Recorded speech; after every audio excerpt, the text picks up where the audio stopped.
માતાજી, હું એક દીતાસણ જાગૃત નાગરિક.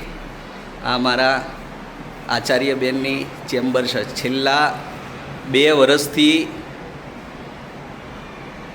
હાજર નથી બેન, અને બાળકોના શિક્ષણનો પ્રશ્ન આવીને બન્યો છે.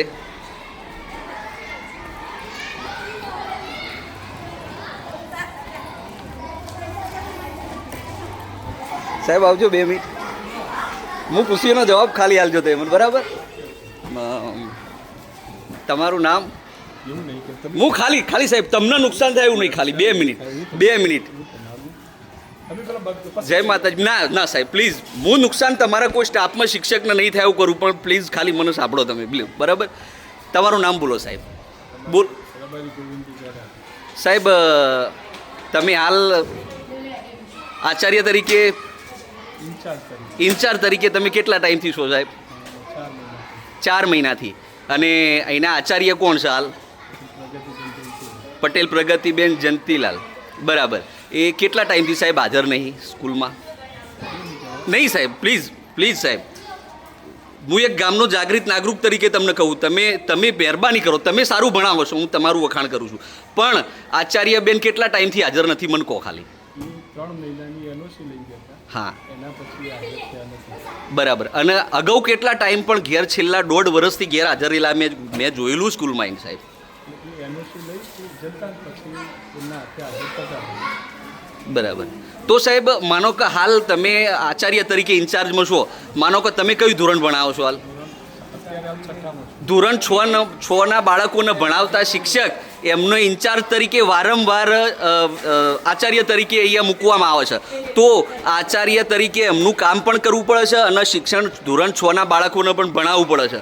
તો ખરેખર આ સ્કૂલની અંદર છેલ્લા 2 વર્ષથી બેન 2-4 મહિને 6 મહિને આવે છે અને પાછા હાજરી આલી અને નીકળી જાય છે એનઓસી મૂકીને. એટલે ખરેખર આ દેશના બાળકોની શું હાલત થાય સાહેબ, તમે એક વિચાર કરો. તો માનનીય આપણા મુખ્યમંત્રી ભૂપેન્દ્રભાઈ પટેલને હું વિનંતી કરું કે આ દીતાસણ ગામમાં છેલ્લા 2 વર્ષથી આચાર્ય બેન હાજર નથી, તો હું એ વિનંતી કરું કે તમે નવા આચાર્યની નિમણૂક કરો અને આ બેન ઉપર કોઈક એક્શન લેવી જોઈએ. અને વાત કરું રાજ્ય કક્ષાના મતલબ શિક્ષણ મંત્રી રેવાબા જાડેજાને વિનંતી કરું કે આ દીતાસણ પ્રાથમિક શાળાના બાળકોનું, ગરીબ બાળકોનું શિક્ષણનો ખરેખર અહીંયા નો ડાઉટ સ્ટાફ સારો છે, પણ સ્ટાફની હાથે આ જે બેન આચાર્ય બેન છે છેલ્લા 2 વર્ષથી હાજર નહીં રહેતા, તો સ્ટાફને પણ તકલીફ પડે છે. તો હું ભૂપેન્દ્રભાઈ પટેલને વિનંતી કરું અને પ્રાઇમ મિનિસ્ટર નરેન્દ્ર મોદી સાહેબને વિનંતી કરું કે આ દીતાસણ પ્રાથમિક શાળાની અંદર આચાર્ય તરીકે જલ્દીમાં જલ્દી કોઈ નવા નિમણૂક કરવામાં આવે. જય હિન્દ, જય માતાજી. મહેસાણા દીતાસણ ગામની પ્રાથમિક શાળા આચાર્ય વગર રામ ભરોસે. મહેસાણા તાલુકાની પ્રાથમિક શાળામાં શિક્ષણ રામ ભરોસે. શાળાના આચાર્ય ન્યૂઝીલેન્ડમાં અને શાળા ઇન્ચાર્જ આચાર્યના હવાલે. વર્ષ 2024માં 1 મહિનાની રજા લઈ અને ગયા હતા આચાર્ય પ્રગતિ પટેલ. ત્યારે વર્ષમાં એક વખત માત્ર 10 કે 15 દિવસ હાજર થયા બાદ આચાર્ય પ્રગતિ પટેલ પરત ન્યૂઝીલેન્ડ ચાલ્યા જાય છે. ગ્રામજનોએ જિલ્લા પ્રાથમિક શિક્ષણાધિકારીને લેખિત રજૂઆત કરી છે. વિદેશમાં વસવાટ કરતા આચાર્ય સામે પગલાં ભરો. ત્યારે દીતાસણ ગામની પ્રાથમિક શાળાના આચાર્ય વગર જ શાળા ચાલતી હોય, રામ ભરોસે ચાલતી હોય. મહેસાણા તાલુકાની પ્રાથમિક શાળામાં શિક્ષણ રામ ભરોસે. શાળાના આચાર્ય ન્યૂઝીલેન્ડમાં અને શાળા ઇન્ચાર્જ આચાર્યના હવાલે હોય. વર્ષ 2024માં 1 મહિનાની રજા લઈ અને ગયા હોય આચાર્ય પ્રગતિ પટેલ, અને વર્ષમાં એક જ વખત માત્ર 10 કે 15 દિવસ હાજર થયા બાદ આચાર્ય પ્રગતિ પટેલ પરત ન્યૂઝીલેન્ડ ચાલ્યા જાય છે. ત્યારે ગ્રામજનોએ જિલ્લા પ્રાથમિક શિક્ષણાધિકારીને આ બાબતે લેખિત રજૂઆત કરી છે. વિદેશમાં વસવાટ કરતા આ આચાર્ય સામે પગલાં ભરવાની માંગ કરવામાં આવી છે. શેના શું સમસ્યા છે તમારા ગામની અને શેના માટે તમે શિક્ષણ અધિકારીની આજે ઓફિસે આવ્યા છો? અમારે સાહેબ દીતાસણ પ્રાથમિક શાળાની અંદર અમારા સ્કૂલની અંદર પટેલ પ્રગતિબેન આચાર્ય તરીકે તેઓ ફરજ બજાવતા હતા અને 2024ની અંદર એ 3 મહિનાની એનઓસી રજા લઈ અને ન્યૂઝીલેન્ડ ફરવા જવાનું કહેલ. ત્યારબાદ એ સતત 6-8 મહિના ગેરહાજર રહી અને તેઓ જોબ કરતા હતા અને વળી પાછું 1 વર્ષ પૂરું થવા આવે એટલે પોતે પાછા હાજર થઈ જાય અને અહીંયા રાજકીય વખત ધરાઈ અને ફરી હાજર થઈ જાય અને સાહેબ જોડે ફરીથી એનઓસી લઈ અને ફરીથી પાછા ન્યુઝીલેન્ડ જતા રહે છે. કેટલા સમયથી તે ન્યુઝીલેન્ડ ગયેલા? 2024 થી સાહેબ જાય છે બેન અને મતલબ 1 વર્ષ પૂરું થવા આવે એટલે વળી પાછા ફરીથી હાજર થઈ છે અને વળી પાછી એનઓસી મૂકી અને ફરીથી ન્યુઝીલેન્ડ જતા રહેશે. હાજર થઈને કેટલા દિવસ સુધી? 1 મહિનો મોડ ભરે છે બેન.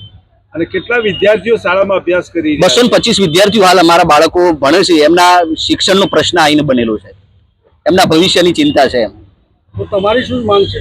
અમારી માંગ કે આવા ભૂતિયા આચાર્ય જે ખરેખર ઘેર બેઠે બેઠે કપાત પગાર કે પણ જે લેતા હોય અને આ ગુજરાતના ગરીબ બાળકોનું જે મતલબ શિક્ષણના હાથે ચેડો થઈ રહ્યો છે અને જે બાળકોનું ભવિષ્ય ના બગડે એના માટે ઝડપી આચાર્ય ઉપર એક્શન લેવાય અને નવા આચાર્યની અમને નિમણૂક કરી. પ્રાથમિક શિક્ષણાધિકારીને તમે આવેદન પત્ર આપ્યું તો એમણે શું આશ્વાસન આપ્યું? એમને એવું કહ્યું છે કે અમે તમને પ્રવાસી શિક્ષક અમે આપીશું અને બાળકોનું શિક્ષણ ના બગડે એટલા માટે અમે આવા પ્રયત્નો કરીશું અને એક પ્રવાસી શિક્ષક આપીશું. ઠાકોર શિવાજી ભજસિંહ. શિવાજીભાઈ, આપણે શું રજૂઆત કરવા આવ્યા છે? મારી રજૂઆત એવી છે કે હું એસએમસી સભ્ય છું સ્કૂલનો. મારી રજૂઆત અમારા ગામની અંદર પ્રિન્સિપાલ છેલ્લા 2 વર્ષથી વિદેશ ફરવા જવાનું કહીને વચ્ચે વચ્ચે હાજર રહેતા નહીં. એના કારણે શિક્ષણ ઉપર બહુ મોટી અસર થવા લાગી છે. ધોરણ 6 નો અભ્યાસ સંપૂર્ણ બંધ હોય એવું લાગી રહ્યો. અત્યારે પ્રિન્સિપાલની જગ્યાએ 4 સંભાળી રહ્યા છે સાહેબ. એ 6ઠ્ઠા ધોરણનો અભ્યાસ ચલાવી રહ્યા છે. એ અને બીજા શિક્ષકોને પણ શિક્ષક હાજર ના હોય પ્રિન્સિપાલ એટલે વચ્ચે વચ્ચેનું કામ કલાક રોકાઈને પણ કરવું પડે એમને. એના આધારે દરેક ધોરણની અંદર આ ભણવામાં બહુ પણ વિદ્યાર્થીઓને તકલીફ પડી રહી છે. નામ શું છે અને કેટલા સમય પહેલા એ ન્યુઝીલેન્ડ ગયા હતા? શિક્ષિકાનું નામ છે પટેલ પ્રગતિબેન જંતીલાલ. અને ક્યારે ન્યુઝીલેન્ડ ગયા હતા? છેલ્લા 2 વર્ષની વચ્ચે અંતરાળથી ગયેલા છે. તો હવે કોઈ કાર્યવાહી કેમ તંત્ર કરતું નથી? તંત્રને આજ એવી જાણ હતી કે ભાઈ પહેલા એસએમસી સભ્યો 6 મહિના પછી રજૂઆત કરે એને 4થા મહિનાનું કીધું હતું. એ 4થા મહિનો તે હાજર ના થયા એટલે આપણે 6ઠ્ઠા મહિનામાં આવેદન હવે આપ્યું છે. સર, જે દીતાસણ ગામના આચાર્ય છે પ્રગતિ પટેલ, તેઓ ન્યુઝીલેન્ડનું વસવાટ કરી રહ્યા છે, એમના વિરુદ્ધમાં રજૂઆત કરવામાં આવી છે. શિક્ષણ વિભાગ દ્વારા શું કાર્યવાહી કરવામાં? એ જે ન્યુઝીલેન્ડ ગયેલા છે એનઓસી લઈને ગયા છે અને એનઓસીનો સમય પૂરો થયા છતાં એ હાજર થયા નથી એટલે અહીંથી શિક્ષણ વિભાગ દ્વારા એમને શોકોઝ નોટિસ પણ આપવામાં આવી છે અને એમનો જવાબ મેળવી અને આગળની કાર્યવાહી કરવામાં આવશે. કેટલા સમય માટે એનઓસી લઈને ગયા હતા અને ક્યારથી તેઓ ગયેલા? 3 મહિનાથી એનઓસી લઈને ગયા હતા એટલે ગણો ને કે ડિસેમ્બર મહિનામાં ગયેલા છે અને ફેબ્રુઆરી મહિના સુધી એમની એનઓસી. તો પછી હવે શિક્ષણ વિભાગને શું કાર્યવાહી કરવાની થાય છે? એટલે એમને શોકોઝ નોટિસ આપી અને એમને કે તમે તમારા સમય કરતાં વધારે સમય રોકાયા છો એના આધારે તમે તરત પાછા ફરો એ રીતે કરશું અને એ આવે એના પછી આગળની જે શિક્ષાત્મક કે એવી કાર્યવાહી કરવાની થતી હશે એ કરશું. નિયમો અત્યારે એમનો પગાર ચાલુ છે? ના, પગાર અમે ચાલુ નથી રાખતા. જેવા એમનો સમય પૂરો થઈ જાય કે એનઓસી માટે આપણે આપી હોય એના પછી એમનો પગાર ચાલુ નથી રહેતો. એનઓસીના સમયગાળા દરમિયાન પગાર ચાલુ હતો? એનઓસી એ કાયદેસર શિક્ષક પોતે જતો હોય છે તો એનો અધિકાર હોય છે તો એ રીતે આપણે કરતા હોઈએ છીએ પણ જેવું એનઓસીનો સમય પૂરો થઈ જાય એટલે આપણે એમને પગાર આપવાનો. ગ્રામજનોની રજૂઆત છે કે વચ્ચે વચ્ચે 15 દિવસે હાજર થાય છે, પાછા ચાલે જાય છે. એ તપાસ કરાવી.